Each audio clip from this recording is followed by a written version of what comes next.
Hello, everyone. Welcome to Bird Fans Forever podcast number 12.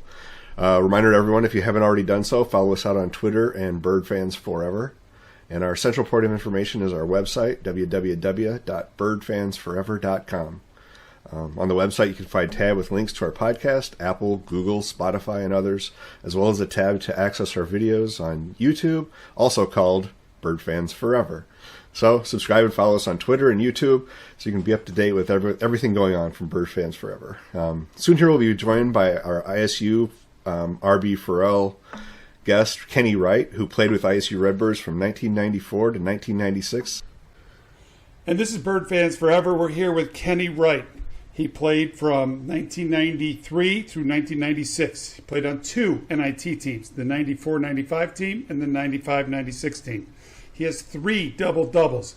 When I was talking to him and I used to, after he was done playing in Bloomington, as we were hanging out, I was working for State Farm and Kenny was finishing up his degree. A lot of the former players would get together and play on Sundays, so that's how I got to meet Kenny. He's like, I'm just a role player, Big Pimp. BS. 15 rebounds against Duquesne, 12 rebounds against Hawaii, 3 double-doubles. And 7 all-time on the field goal percentage with 57.1% from the floor. So, yeah, Mr. Humble, way to go. All right, big Mr. Wright. So tell us, how did you get to ISU? So my journey to ISU, well, I started off at Miami of Ohio, and I played under Joby Wright. And after my freshman year, he left to go to Wyoming. And during that process, Coach Stalin had interviewed for that position, and I ended up meeting him there. I just happened, if I remember right, I just happened to be in the office or something like that when they was walking through, and I met him there. After Miami of Ohio, I went to Indian Hills and played there for a year, and Coach Rice recruited me, and I think we was on break, and I went back home to Indianapolis. And on my way back home that night, I was traveling back to school to Iowa. I stopped on campus. They didn't know. I just stopped on campus, rode up to Redbird Arena, and I was like, yeah, I got to play here. So, yeah, I called and told him, yeah, I'm coming. I'm coming. So that's how I got to Illinois State. That is awesome. All right, so the next one we wanted to cover was the Southern Illinois win, right, in double overtime. Yeah. Of course, you said to us off camera, hey, I don't know what I did in this game, but it was a great game, double-double. You'll talk about who you played against. Awesome. Double overtime. I mean, he ended up with 19 points, 10 rebounds in a double-double. So in a 104 to 98 win. So talk about this double overtime win over Southern. Yeah, man. Like I said, when we talked before, that was that was a great game. It was back and forth. They had Chris Carr, I believe it was Chris Carr, and then Timmons. Those guys were just absolute studs. I don't know what Carr, he had to have like 30 or something. I mean, we just had problems guarding him. And I think everybody on the team at one point guarded him. And I guarded him at the end of the game. And I think he didn't score on me in those like 4 possessions. I think I got a charge on him, and I remember laughing about that, dude. Like, yeah, I shut him down. But I mean that game, that's another one of our rival games. I remember the gym being packed and loud, and just back and forth. And like I said, I didn't remember my numbers or anything. I didn't think I did anything, special or nothing like that. When you told me what my numbers were, I was blown back. But I just remember that back and forth, and just everybody just played like awesome. It was like a total team effort. That is awesome. Yeah, it was a great game. All right. Steve, where are we going with next? So, that year at the end of the season, right? I mean, ISU hadn't been to a postseason for a while, right? Right. And so you guys got invited to the NIT. So talk about that. I think the last time we had been to the postseason was actually when John's team went to the NCAA. So, 5 years later, right? Yeah. It's been a while. You guys get invited to the NIT. So what's the team's reaction, and what was your reaction to that? I remember our seniors, of course. They were ecstatic that we got invited to the NIT. I think that year we finished like second in the conference or something like that. And I remember, some of the younger guys, they was like, if it wasn't like the NCAA tournament, they was like, yeah, it's time to go on spring break, buddy. I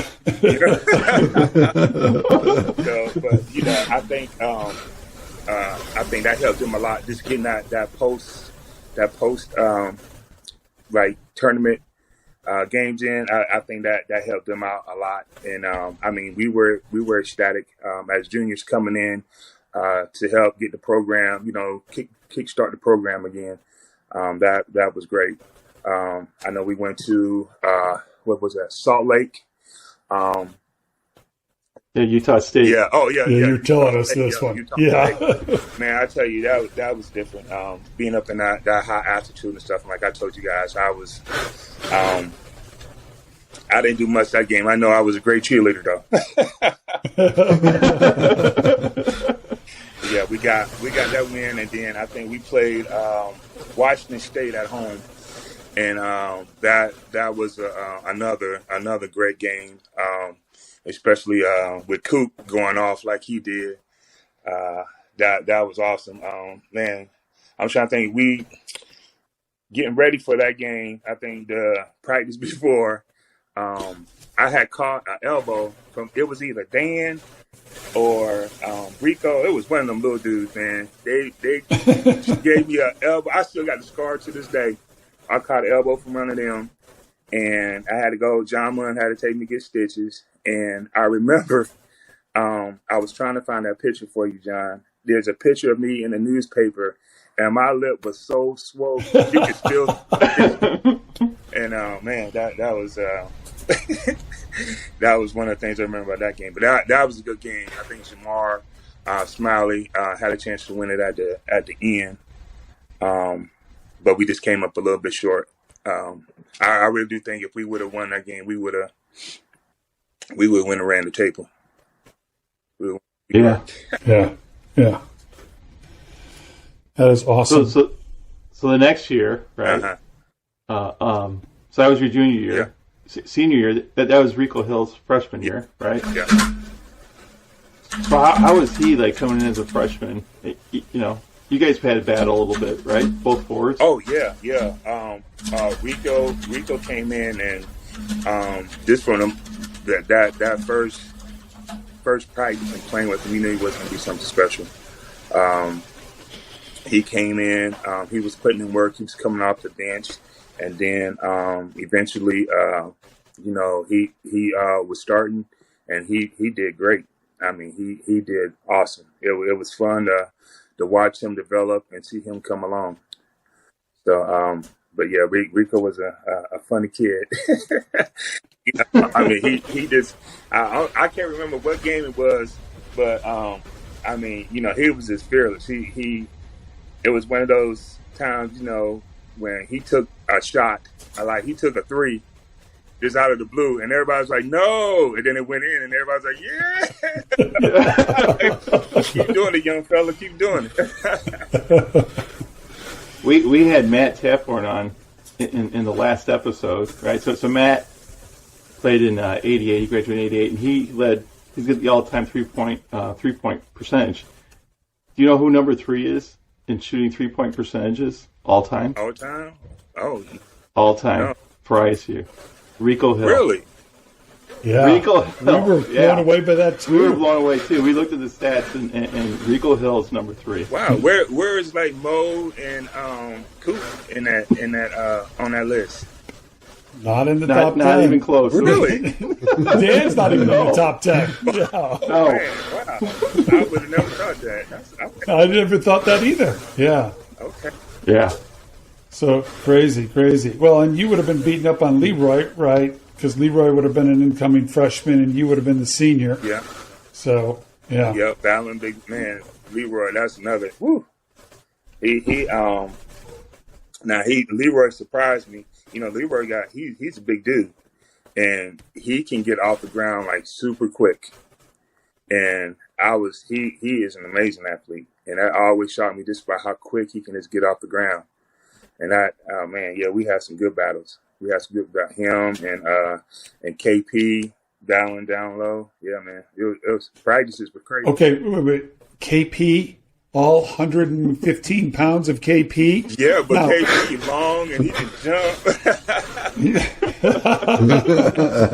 Oh, I know that. He was wiry and ability to get away from you. Yeah. KP. Yeah. Right? Yeah. Again, Kenny and I would go at it on Sunday mornings for 3 or 4 years. And so, us bigs, we like to get into their bodies so that you can't jump on us, right? And so... Yeah. So, Kenny, how tall were you? You were only like 6'5", 6'6". Yeah, I was like 6'5" and a half. Yeah. Yeah. I was, So John was 6'9", 6'10". You were 6'5". So how'd you get, like, when you mentioned games, 15 rebounds, 12 rebounds. I mean, 6'5", you're using your body, you're getting position. yeah, I was I was fortunate enough that I could jump a little bit. So that I was able to use my size and quickness and to get rebounds, and then with scoring and stuff like that. With me, it was always about like just taking good angles, getting into the body, get good angles to get the ball off the backboard. But it's crazy. I had more success against like guys that were 6'7", 6'8", 6'9", 6'10", whatever. But if I played somebody my size, I struggled.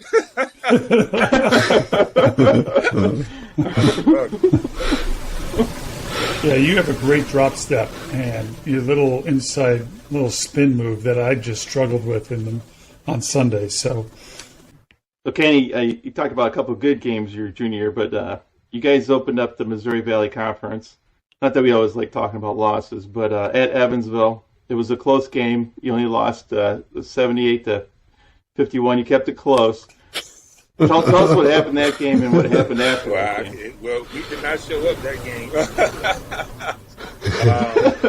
I remember that game. Man, we got drugged, and I just remember that next practice was just so brutal.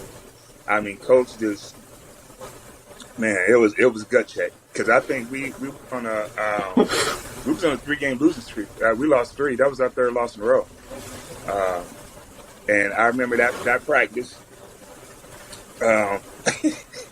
We was doing like a 5-man weave, and then coming back 2 on defense, 3 on offense. And I remember we kept turning the ball over, and coach started kicking balls in the stands. Kicking balls in the stands, and he was like, "All right, y'all only got like 2 balls left, and y'all lose these 2 balls, you're gonna be running forever." And we got down to 1 ball, and I remember, I don't know if Chad remembers this, but the drill we was in, the clock was running down, and we was coming down on the break. Chad had the ball, and he's going up for a layup, and everybody, it just got so quiet in the gym, because we was like, Lord, if he misses this, he misses this layup. But he made the layup, and then coach ran us, of course, anyway. And he just giving us, Coach Donald was, man, he was brutal. He was a savage, as the kids would say this now. He had us on the baseline, and the main tunnel where we come out for games and stuff. We was at that basket on the baseline, and he said something to the effect that if you don't want to be here, there's a tunnel, go. And I kid you not, man, I looked at that tunnel. I was saying to myself, I came here to play basketball, not to run track. And I looked at that tunnel long and hard, but I kept on running. Yeah. Well, the good news is guys must have learned something because you went and beat VCU. Yeah, the next game. We came out that game and we were so fired up. I remember when they was calling like the starters out and everybody's coming out, we just yelling and jumping on each other, going out, and VCU was shook. They saw all us yelling and screaming and foaming at the mouth. They was like, "What in the world?" You were inspired. It's like, yeah, we're not. Look, I don't care what VCU had to do, but we was not losing that game. I can tell you that. So that was we had some crazy practices, like after some losses, even after wins, we had crazy practices. Yeah. So in your senior year, you guys had a pretty successful season, right? A return trip to the NIT, and then you open it up at home against Mount St. Mary's, and John and I, we were at that game. I remember that coach. He had like a bow tie, and so, I can't remember what his name was and stuff like that. He's a really famous coach. Was that Bennett? Forever. No, that wasn't Coach Bennett. Was it? No, Bennett was at Green Bay. Yeah, Bennett was at Green Bay. Yeah. But I can't remember what his name was. But you guys played them, and you guys did all right that game. You beat them by about 25, 26 points. Yeah. And you took it to them. I remember that game. We had I think that was one of the first tournament home games in a while. I read. Yeah. And I remember everybody was excited for that.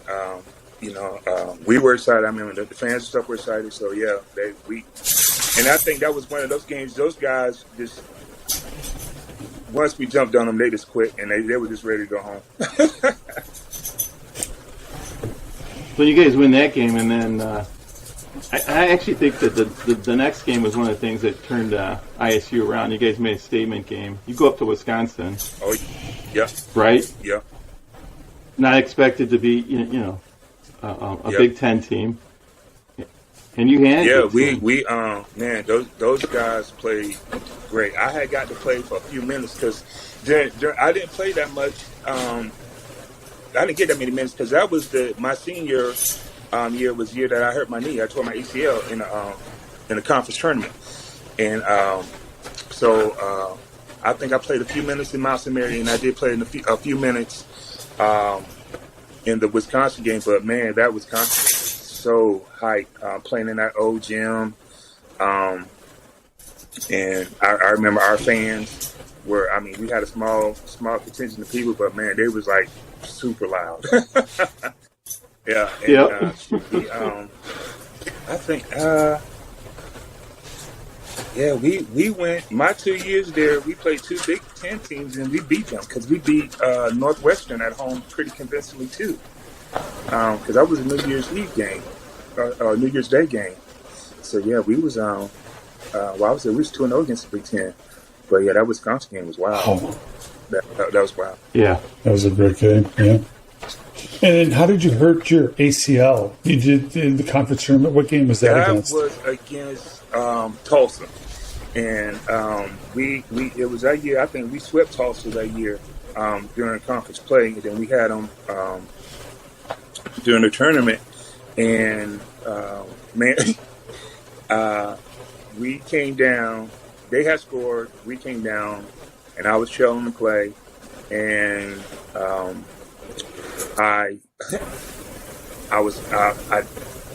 it was a play that I was supposed to like fake it and then reverse it back to the guard. And so I pump fake and I'm trying to get the ball to Smiley, and I think I threw it right to I think his name was Shea that played for them. Shea Seal. I think that was him. I threw it right to him. And I'm like, oh, Lord, I'm done. I won't be in the court no more. And he takes off, and then I take off. And man, John, I timed it. I timed it perfect. I think probably the highest I ever jumped. And I blocked the shot, and I came down, and I just felt this burning sensation, and I just dropped. And I didn't know. I was like, man, dang. So they take me to the back, and John Mum was like, yeah, you're done. And I just remember just being in tears and begging him just to put duct tape on it and put let me go back in. But yeah, I remember coming back out towards the end of the game, and we were down. But yeah, that was a tough one. So, did you even get in against Wisconsin, or were they able to put you in a knee brace? Yeah. I got my knee drained. John, I put on. That's tough. Man, I put on like 2 knee braces. And I remember practicing at Wisconsin. I was like, man, I was dunking. I was trying to dunk just so coach can see that I wasn't hurt, but I was dying. Right. And I was dying, man, but I was still able to dunk and move. I was like, I want to play. And he put me in, and like I said, I only played like a couple minutes towards the end. And I remember I took a charge, and I remember my knee was hurting, and then I was done after that. He didn't play me too much after that, because I don't even think I played in the Tulane game after that. Yeah. But, yeah, that was the next one. Man, it was. It's kind of hard, especially when you know a kid's got an ACL, right? And I played 10 games on a broken foot. I'm right there with you, right? We tell people that don't get to play that your time to play is a narrow window, right? You have 4 or 5 years, depending on if you're redshirt or not. And that clock stops, and there's nothing, unless there's a COVID year, which has happened once in the last 100 years. The rest of us all get 4 years, right? And that's it. And so, and to get a sucky injury like that, in the, quarterfinals of the Missouri Valley Conference tournament, that just, is bad. It's kind of like skip years, right? Breaking that leg right on a freak play. And so sometimes it's just not your day. Yeah. So, it was tough, man. It was tough. And they're done that. Especially senior year, right? Yeah. I mean, I think, because my dad was like, man, we must be cursed, because like that happened to him in his senior year. In one of his last game, he ended up tearing his knee up, blowing his knee out playing football. He got blindsided. So. Yeah. So Kenny, your senior year, you guys take a trip to Puerto Rico. Yes, sir. Right? Nice weather. Get out of the States, get out of Bloomington Normal, and when it's starting to get cold and stuff like that. So how was that? That was an awesome trip. Get to go to Puerto Rico, like you say, the beaches and the sand, and it was crazy because we pull up to this hotel and we walking through it, and it's a casino, and our eyes was like, oh Lord, man, what we I just got trouble written all on it right there. You got a big old casino, and you got us in here. So we had a great time. I think that first game we dropped to James Madison by like 1, and then we went on to beat LaSalle, and then the Puerto Rican team. I think it's Puerto Rico American University or something. Yep. But minus the games and stuff like that, we had a good time with the games. But that was a great team bonding experience. Everybody got to know each other, and got that camaraderie going. And Dan Muller, I don't know if he even remembers this or not. We had a meal at a steakhouse. I want to say the place was called Tony Roma's, but I used to always get my steaks like well done. And then I see Dan over here eating this medium rare steak, and he got his little baked potato. I was like, man, look, I'm gonna try that. Let me try it. So I got my medium rare, and I've been hooked ever since because of damn mother. That's the only way. And you should eat your steaks medium rare. That's the only way. I was like, man, I've been doing this wrong for years. But yeah, that was a good trip, man. That was a good trip. We had a good time, and then just thinking about that, we also, my junior year, we went to Hawaii. I think Hilo. I think it's what's called a Hilo tournament. It wasn't like the big tournament. It was like the Hilo tournament. And we had a great time there. The coach, the staff, they took us snorkeling. That was my first time ever snorkeling. We went snorkeling, and then, if I remember correctly, we was on the boat, and I think they pulled out a tuna from the. They just caught a tuna or something, and diced it up, and we ate like some raw tuna, some sushi. I guess it's sushi now. So, yeah, that was an experience. But I remember game wise, we played Iowa State, and they had Fred Hoiberg, and he was nice. I can't remember if he went to the league. I think he went to the league for a couple of years, but then he came back. Yeah, and then he came back to eventually coach at his alma mater. But he was a beast. And then they had another guy, a big guy, big center, that was really good too. There was a handful. But I remember the thing I remember most after that loss. We were getting on the bus, on our charter bus, and we was leaving the arena, and the bus driver, I don't know what he was on, but this dude was riding. He literally drove the bus on top of some cars, and he's driving on top of these cars, and I'm in the back just dying. I'm laughing real loud. I'm like telling everybody, "Hey man, he on the car. He's on the car." Just dying, and I remember Coach just give me some words that I haven't heard in a long time. He told me to shut up in a couple of different languages. But man, I truly was blessed to be at ISU, just to be able to go to Hawaii, go to Puerto Rico. And play and just be there, because I mean that's something a lot of people would never have done, especially a lot of people my age at the time would never have done. I would have loved to do that. We didn't get to do that. Yeah. So you guys went to Florida, right, John? Florida, Nashville. Trying to think of, those are the first two that stick out in my head. Oklahoma. Went to Oklahoma, and it was cold. It was sub-zero. Played Iowa and Oklahoma. We talked about the Iowa game already. Got destroyed by Oklahoma, but yeah, it was cold. So So yeah, I would have been jealous going to Hawaii, right? Yep. So Kenny, we got, John told you all the good stats right at the beginning and stuff like that.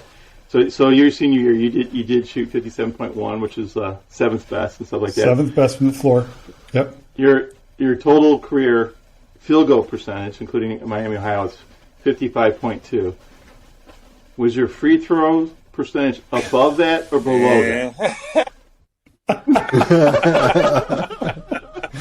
Man, that free throws. Man, if I could have hit my free throws, I think I would average double figures.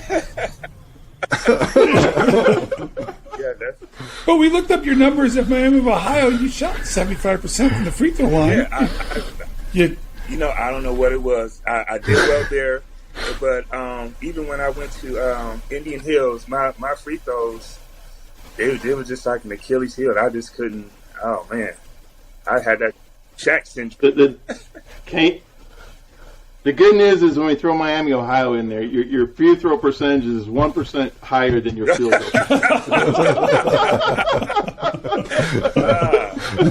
That's the good news. Yeah. Free throws. So when you were battling Pemberton on those Sunday games. Forget that he's here, okay? He always, like, when he tells these stories, like, he talks Daniel, I ran with you guys, blah, blah, blah. And he always prefaces it by, like, well, I wasn't in game shape. That goes fast, stuff like that. But now that I heard that you tore your ACL your senior year, and you were battling him next year, and you were still taking it to him? Absolutely. Yeah, kind of. But you know what? I tell you, John, and I don't know if you even, I don't know if we ever really even talked about this, man. That coming to play with you guys, that got me out of like I was in a pretty bad spot, man, and nobody probably even knew this, but I was in a pretty bad spot, and this coming out there and playing with you guys on Sunday, man, that meant the world to me. That honestly, that meant the world to me. It did to me also, right? I mean, Skip Schaefbauer was there, Todd Cagle, Davin Harris, who played at Illinois, was there. We had a bunch of Wesleyan guys that would show up, and then dudes would come in through, just be in town and stop in and play, right? Because they knew we were running, and so guys would just bring their shoes and run, and it was a lot of yakking at each other and arguing over fouls and doing that. But we talked about this in the break. When you're taking your shoes off and unlacing and sitting there listening to these stories, right? That was kind of where this whole podcast came from, right? Is we can sit around and listen to these stories because, like you were talking about that Evansville loss, what is it about us going to Indiana in the middle of winter? Because Indiana State, I think 2 out of the 5 years I went there, we just got our butts handed to us. We bust back, and then all of a sudden it's like 11 or 12 o'clock at night.